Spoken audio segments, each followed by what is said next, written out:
Hey everybody, it's Michelle. Earlier this morning I posted a video of some really large birds that are out here in Florida. I guess they are like in the egret family. I really don't know. But months and months and months ago I looked them up and found a picture of them online, and I don't remember what they were, but if you see or have seen that video that I posted this morning, it is upside down. And I thought, you've got to be kidding me. I have been trying to get a shot of these birds forever. And like I told you in my video with the ducks, we have a large pond up the street. And the two little ducks that come by, they'll come by kind of often. And I have been trying to get a video of these huge birds forever. And I finally get them. I'm coming home, and to come through the gate of up there at the front, when I came through the entrance, I saw them and I raced to the house, got my camera, and went up there and tried to record them. And of course, when I get back and look at it, they are upside down.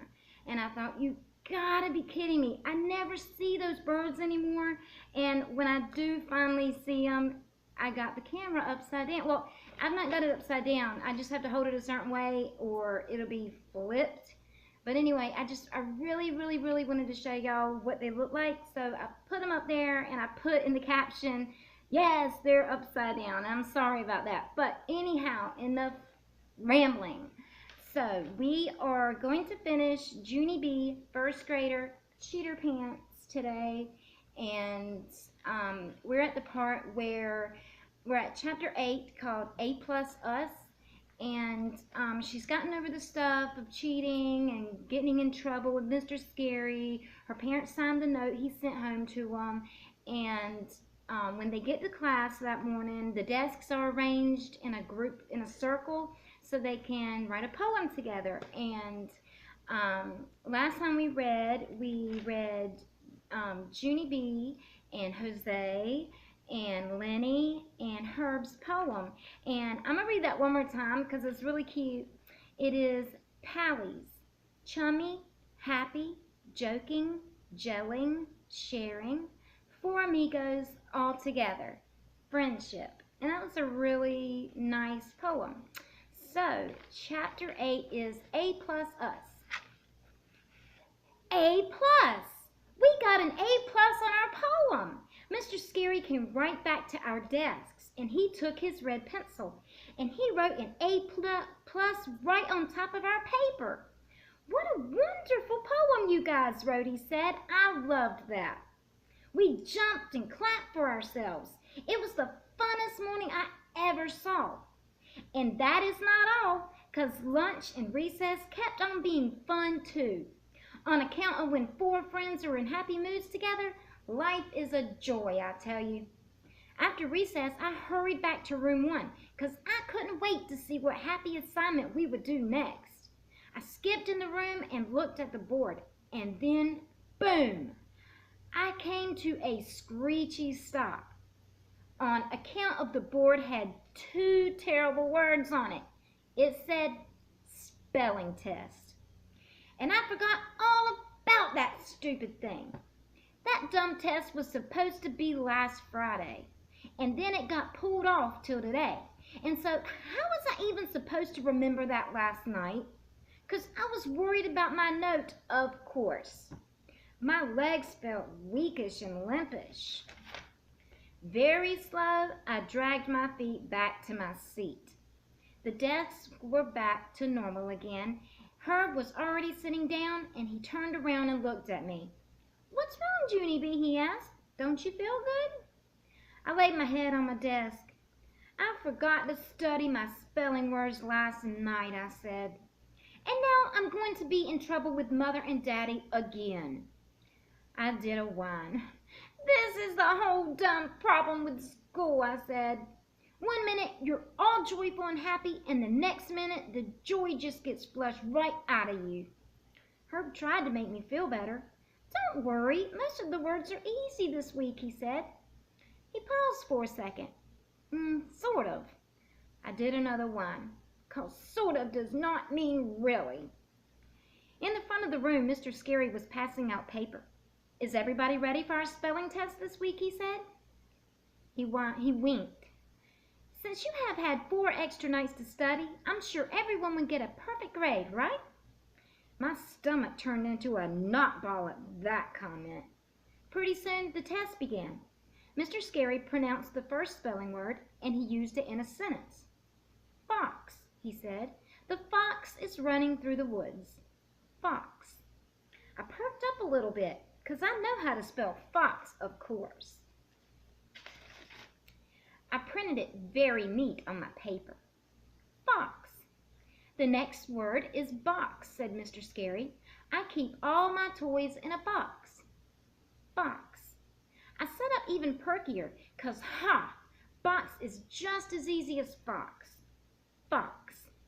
Mr. Scary smiled. "The next word is would," he said. "I would like all of you to do well on this test." Would. Just then I stopped perking, 'cause sometimes I get mixed up on that one. I wrote down some letters. Wood. W-O-O-D. Then I crossed them out on account of that was the wrong kind of wood, I believe. I tried again. Wood. W-O-U-D. I shook my head. That didn't look right either. Finally, I covered my face and I did a groan. Ugh. "Shh," said May. Herb started to turn around to see what was the matter. Then he quick stopped himself, 'cause no turning around during the test, of course. I looked at what I wrote some more. Then I strained my brain to try and remember how to spell it. Only nothing came to me. Finally, I did another groan. Ugh. And that's when a miracle happened. My friend Herbert came to my rescue.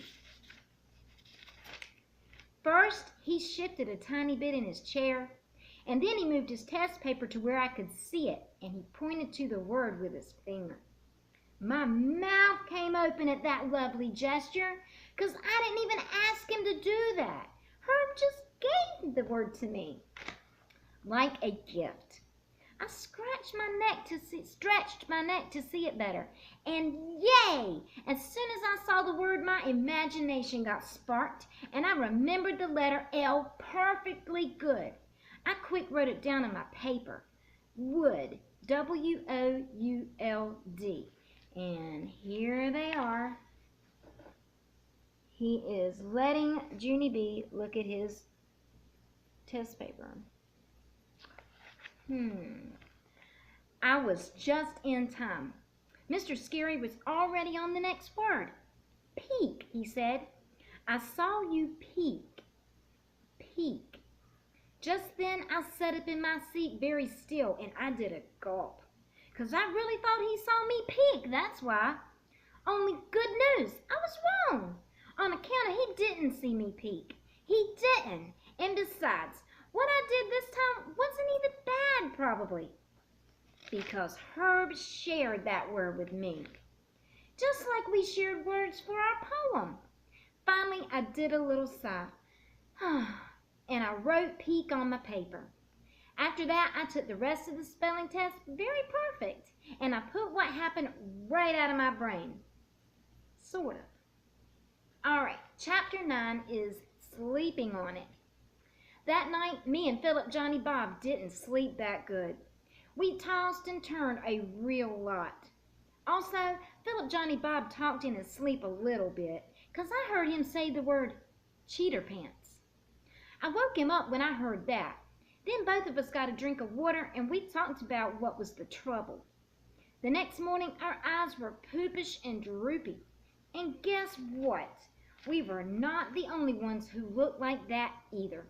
'Cause when my friend Herb got on the bus, his eyes were poopish and droopy too. And here they are, looking poopish and droopy. And I bet I know why. He plopped down next to me and he did a big yawn. I didn't sleep that good last night, he said, real tired. I nodded. Me too, Herb. I didn't sleep good too, I said. Herb sat there a minute, and then he did a sigh. Yeah, only I don't even want to tell you why I didn't sleep, he said. Or maybe you might get mad at me." I raised my eyebrows at him. "Oh?" Herb squirmed in his seat, kind of uncomfortable, and then he quieted his voice. "It's kind of about the spelling test," he whispered. I thought about that. "Oh," I said. "Oh, yeah, I guess I didn't thank you for helping me, did I?" I patted his arm. "Thank you, Herb," I said. "Because of you, I will always remember how to spell the word wood." Herb's shoulders slunk way down. "Yeah, see, but that's the problem, Junie B," he said. "That's why I didn't sleep last night, 'cause I'm sorry, but I don't feel that good about helping you." He squirmed some more. "I mean, at the time I thought it would be nice, but as soon as I showed you my test, it didn't feel nice at all. Instead, it felt like, well, it felt like I was a—" I quick sat up and interrupted him. "A cheater pants," I said. "It felt like you were a cheater pants. Right, Herb? Right? 'Cause how come you couldn't sleep? That's how come you couldn't sleep last night, correct? 'Cause at first you thought it would be nice to share with me. Only as soon as you did it, it felt kind of wrong inside." Herb looked surprised at me. "Yeah, it did. But how did you even know that?" "Because, Herb, because," I said. "Have you forgotten who you're talking to here? I am a cheater pants myself, remember? So I know exactly what it feels like." I shook my head. "I can't believe it, Herb. I can't believe I did it 2 days in a row. 'Cause on Monday I copied May's homework, and yesterday I copied your spelling words. Only at first I tried to pretend that you and me were just sharing." Herb nodded, kind of sad. "Yeah, but we weren't, were we?" he said. "No," I said back. "We really weren't. On account of sharing at a spelling test is called cheating." Herb did a wince at that word. I patted him. "I know just how you feel, Pally," I said. "The word cheater pants makes you feel like a nasty, rotten, ratty pants who can't even be trusted." Herb nodded. Then he smiled a little bit. "You have a nice way with words," he said. I did a shrug. "Actually, Philip Johnny Bob came up with that one." After that, me and Herb rode the rest of the way to school without talking. We both felt better, I think. We told on ourselves at recess. Me and Herbert, both of us, together. We went to room 1 after lunch, and we told Mr. Scary that we cheated on the spelling test.